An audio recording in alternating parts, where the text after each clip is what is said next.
Your health insurance renewal is about to get ugly. Rates are surging 18 to 25%, the biggest spike in over a decade. But there's a strategy most employers don't even know about.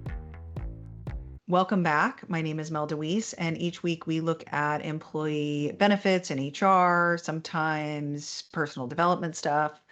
And today I'm going to review renewals in 2026, 2027, and what you can expect, and what some insurance companies are proposing as a solution, and whether or not that solution may be right for you and your business.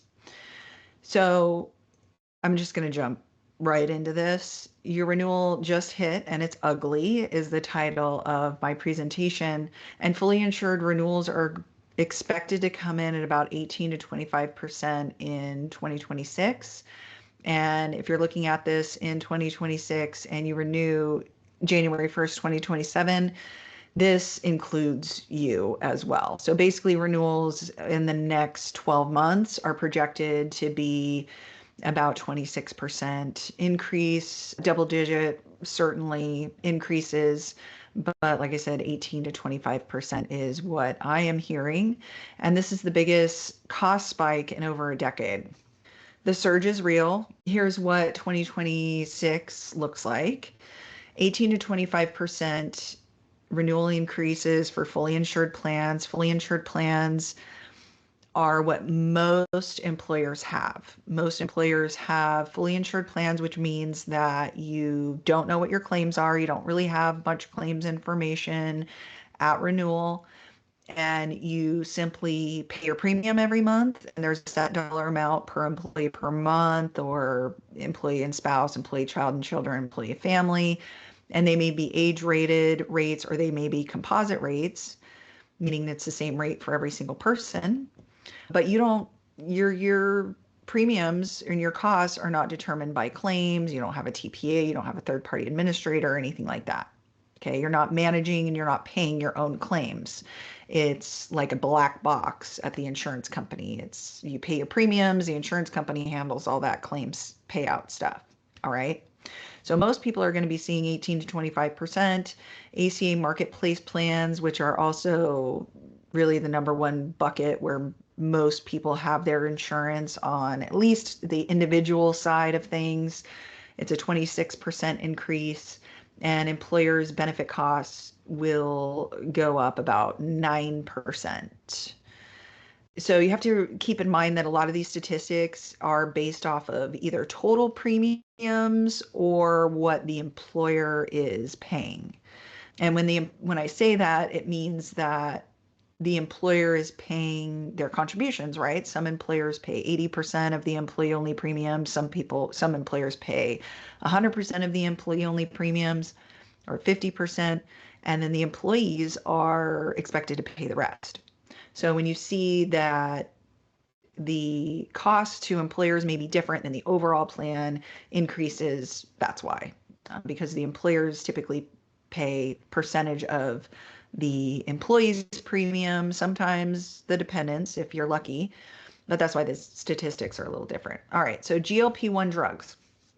I went over this extensively in 2025. I know a lot of people don't have the attention span to listen to everything. Maybe I'll try to do an abbreviated recap on GLP-1s, but they were a cost driver in the pharmaceutical category of plan costs in 2025, and they will continue to be in 2026, although many insurance companies are now not covering very much of the GLP-1s, not like they were in 2024 and 2023.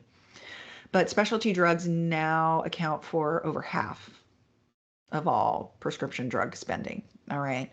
And hospital labor costs still are elevated post-pandemic. Okay. So hospitals are paying more for their nurses and their doctors and really everything, equipment. Inflation has hit everybody, and you have to remember it hit hospitals really hard post-pandemic.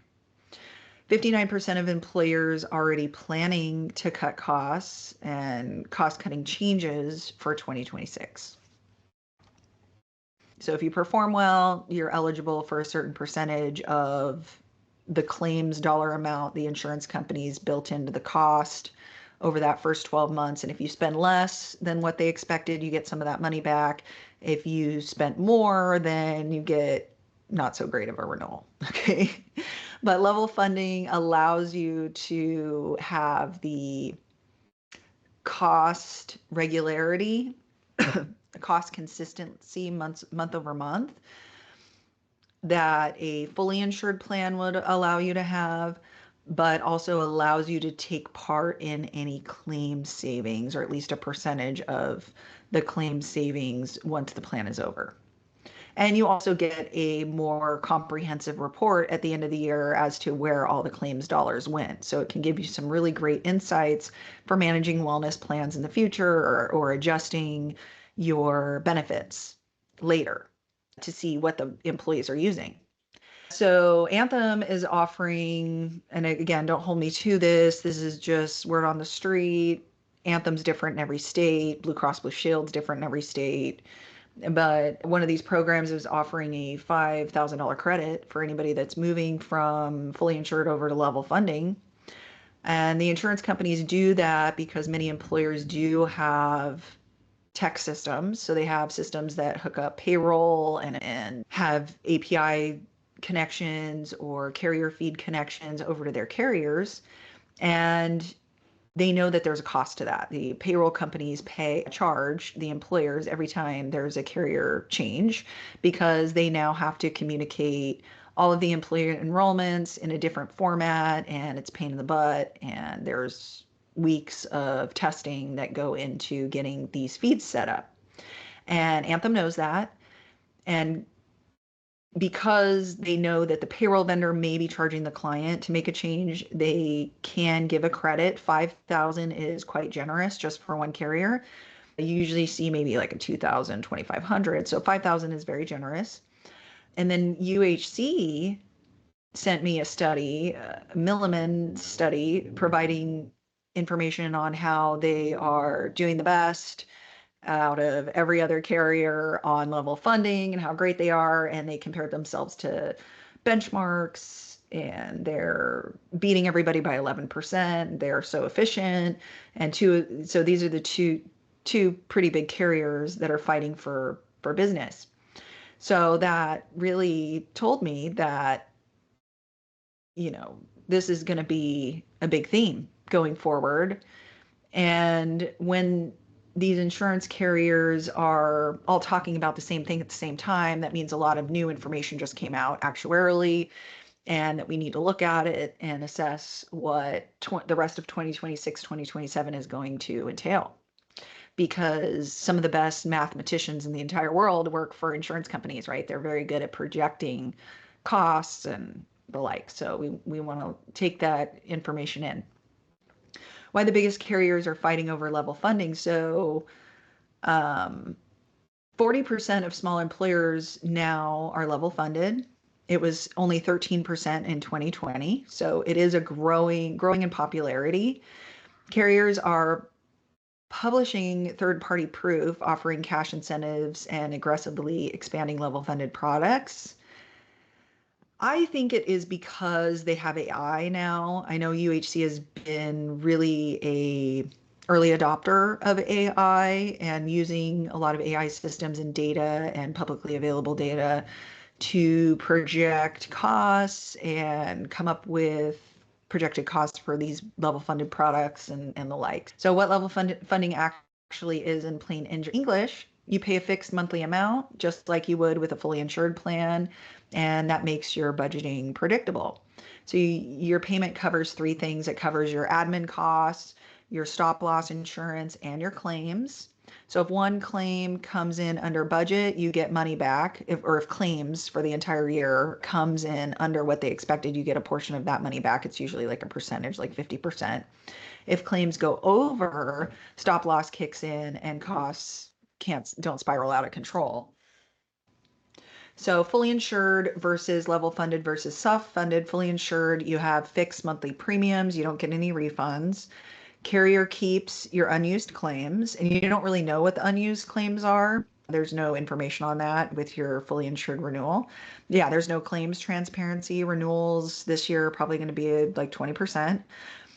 It's a lot more simple to administer, and it's best for very small groups.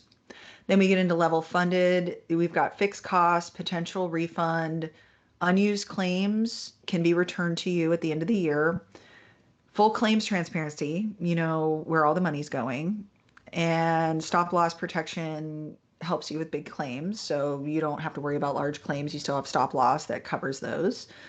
You get the same carrier networks.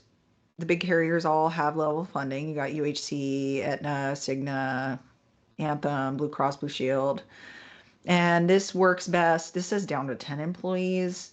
It's the lowest is usually around 20. 10 is really low. Anything, I mean, and even 20, it's hard to get people in, even with 20, depending on your state, depends on your state, depends on your industry. I mean, if you have a bunch of dudes doing construction or working in a mechanic shop, everybody's pretty healthy, right? If you have a lot of employees that are doing some manual labor, obviously not roofing or I mean, roofing can be good too because, we're not talking about workers' comp here. We're just talking about health insurance. So guys that are moving around at work tend to be pretty healthy, and they tend to not ever want to go to the doctor. It's like pulling teeth just to get them to go and like get their teeth cleaned. So nobody uses the plan with a bunch of 20, the average age was like 28 and male, and nobody's going to the doctor. And the reason why I say male is because males don't have babies. They don't have to worry about, the insurance companies usually don't have to worry about pregnancies, things like that. When they see a population of childbearing age females, that can adjust the rates too. But anyway, my point is that it can be good for groups 20-ish and above. Level funding should be at least looked at. And anything under that doesn't mean that you don't get to do anything or even try to save any money because you're too small. It means that we try alternatives like HRAs, which is a pseudo level funded plan, can look, feel, act like, well, maybe like more like I think partial self-funding is probably the most accurate way of saying, comparing, that HRA style plan. But then we get into level self-funding, and claims are paid directly. So every dollar that is spent on employees' medical care is paid for by the employer. And they use a third-party administrator to pay all those claims because you don't want the HR manager sitting there writing checks to Susie's doctor. And TPAs are hired for self-funded plans because you don't want your HR person sitting there writing out claims checks to Susie's doctor every time she goes to the doctor, or to a hospital every time somebody goes to the hospital, and figuring out, is this a legitimate claim? Is this not a legitimate claim? Is this a boob job claim that is covered, not covered at all? Or is this a legitimate medical condition? So the TPAs figure all that out, and they get the doctors paid and the hospitals paid. And you also usually have to pay for a network. You have to pay the insurance carrier to use their network. You're renting their network. You have maximum flexibility and control if you want a $3 copay or a $8.50 copay or a $99 deductible, just all these little obscure numbers. You can mix and match and switch and change and have all sorts of, you can mix and match and really customize your benefits on the level funded level. So you may have whatever. It doesn't matter. I don't want to go off on a tangent. So full transparency, you do have higher risk exposure because you're paying all your claims, and you're responsible for everything under the stop loss deductible. So these stop loss deductibles are $50,000, $100,000. And if Susie has a $1 million baby, a preemie that costs $1 million, and you have a $100,000 stop loss deductible, you're paying $100,000 of that claim, and the stop loss picks up the other 900,000. Okay. So it's higher risk with self-funded, more complex to administer. It's really a learning curve for everybody. and best for employers 200, 250 plus. Okay. Milliman study, 11% lower total cost of care.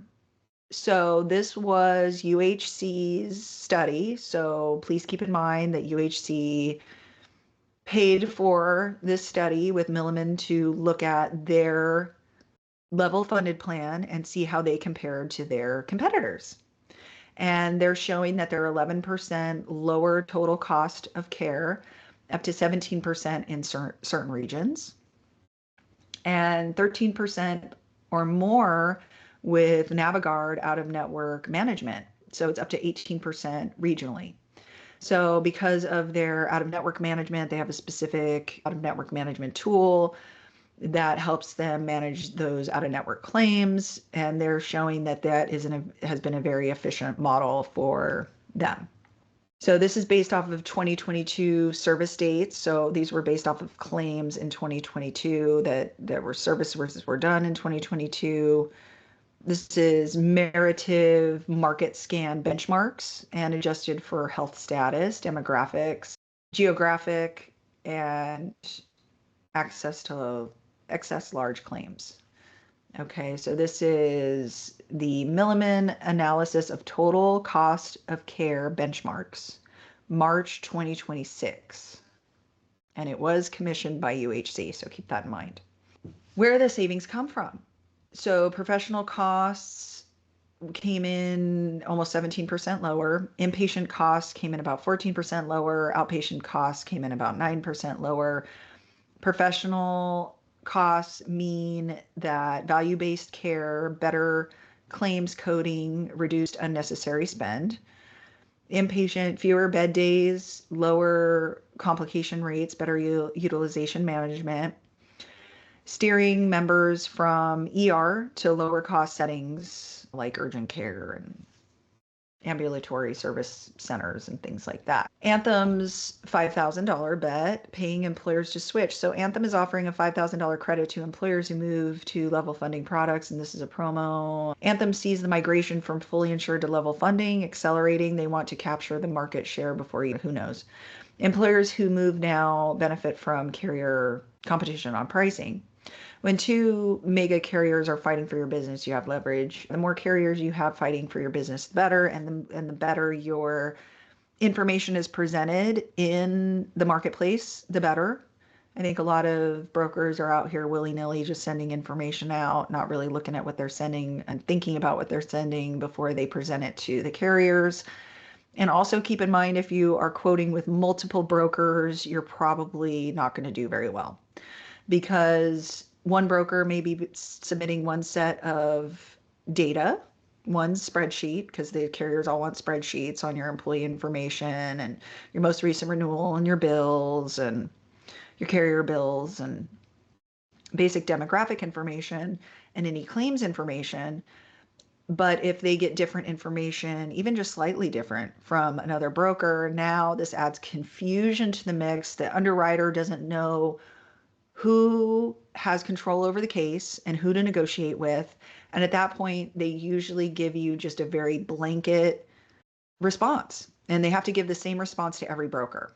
So if I go in and I negotiate it down, that other broker benefits from me negotiating it down. So when there's multiple brokers involved, most of the time brokers, I don't want to say they don't work as hard, but it makes it more difficult to have us help me help you.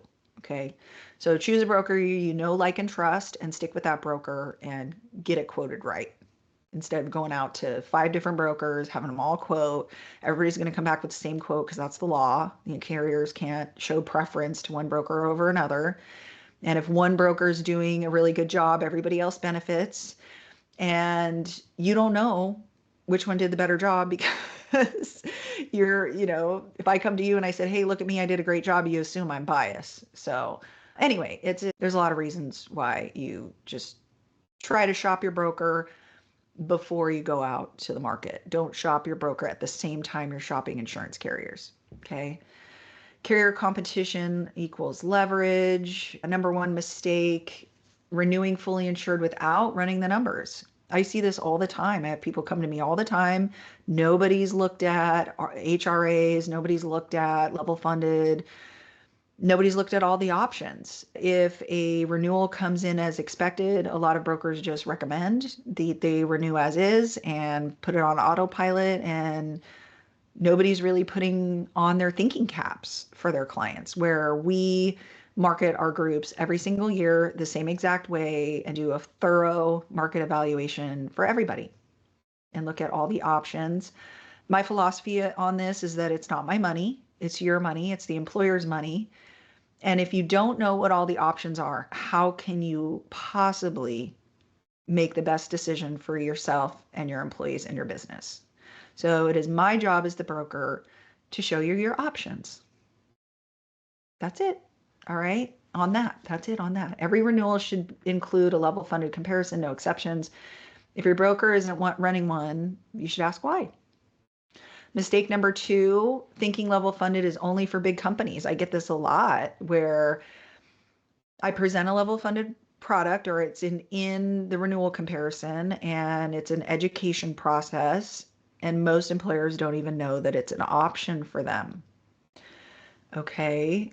And like I tell a lot of my groups, just because I'm presenting a level funded option doesn't mean you have to take it. The first time I present this to people, most people don't go level funded the first time they hear about it, or the first time they do a plan comparison on their current renewal and level funded. It's an educational experience. You're learning about a brand new product you've never learned about before. And it can take a couple of years. You may look at it this year, and as you think about it and learn more about it over the year, and the next year comes around and it still looks competitive, it may make more sense the second time you hear it explained, or the second time you see it applied to your group's demographic, or the third time, or the fourth time, or the fifth time.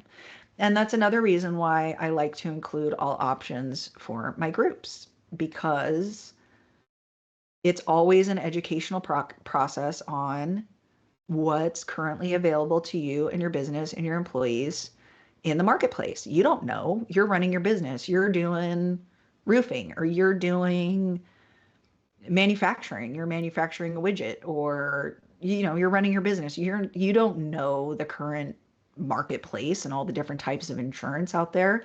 So it's our job to display that and show that. Okay. So you're not buying insurance, you're managing healthcare spend. So you are financing. A way to think about insurance is that you are financing healthcare for your employees. So like I mentioned before, some premies are $1 million. What employee can afford $1 million bill? I mean, I can't, you can't, nobody wants to afford $1 million unexpected bill. Okay, but it happens and it should be paid. And the right thing to do is to support the employees and their families through these difficult situations and expensive and scary bills and situations. And a lot of people perceive or define or have the framing around healthcare insurance as a way of financing healthcare in America. So claims transparency shows you what conditions drive your cost. And if you see what conditions drive your cost, you can more accurately build a wellness program, or you can more accurately build and design your health plan to cover things that are important to your employees, or the areas of your plan that your employees are actually using. And level funded is where you see every single dollar that goes in and every single dollar that comes out. And that gives you more options to build a strategy, more information to build a strategy around. Wellness investments have a more measurable ROI, especially when we see claims. It really helps when we're looking at wellness if we can see claims and measure those claims and see how claims change over time. And when we change the plan, or we add wellness plans or add wellness incentives or add a communication program or plan or sequence, is that impacting the employees and their claims in any way? Are we getting to diagnoses faster? Are we treating actual diagnoses, because one of the problems is some people don't even know they're pre-diabetic. Some people are diabetic and don't even know it. Some people are just flat out ignoring healthcare conditions. And the first step in solving a problem is identifying the problem. And if we don't know and the employee doesn't even know the problem or is ignoring the problem, that's a problem. So one of the strategies in wellness is to help the employees get to step one and past step one. Smart plan design steers employees to lower costs and higher quality care. So your next step is ask for a level funded quote. You can certainly click the link down below. I do have a free assessment. You can sign up with me, ask me any questions about this level funded stuff, see if it's a fit for you. Rates aren't going down. Rates are going up. We have general inflation that we have been dealing with since COVID. Everybody knows. I'm assuming nobody that's listening to this video has been living under a rock. Everybody knows about inflation. It's been all over the news for the last 5 years. And it has hit healthcare now. So healthcare is a lagging indicator with inflation. It is behind usually. And we saw it tick up last year, and it started ticking up about 2 years ago. Medical inflation was extremely low during COVID. It was at all-time lows, and now we're seeing a rebound on that. So because hospitals are paying more for their nurses, doctors are paying more for their insurances and their staff and their buildings and their supplies, the cost trickles down to the consumer. And medical inflation is accelerating. Fully insured renewals are getting worse, not better. Carriers are competing harder than ever for level funded business. And employers that act will be more prepared for what's to come. So with that, thank you for hanging out until the end. Write a comment down below. Please, please, please like the video. It helps me out a lot. I'm so grateful. Please subscribe, share with a friend that you think would find this useful. And thank you for hanging out until the end. We will see you next time. Bye-bye.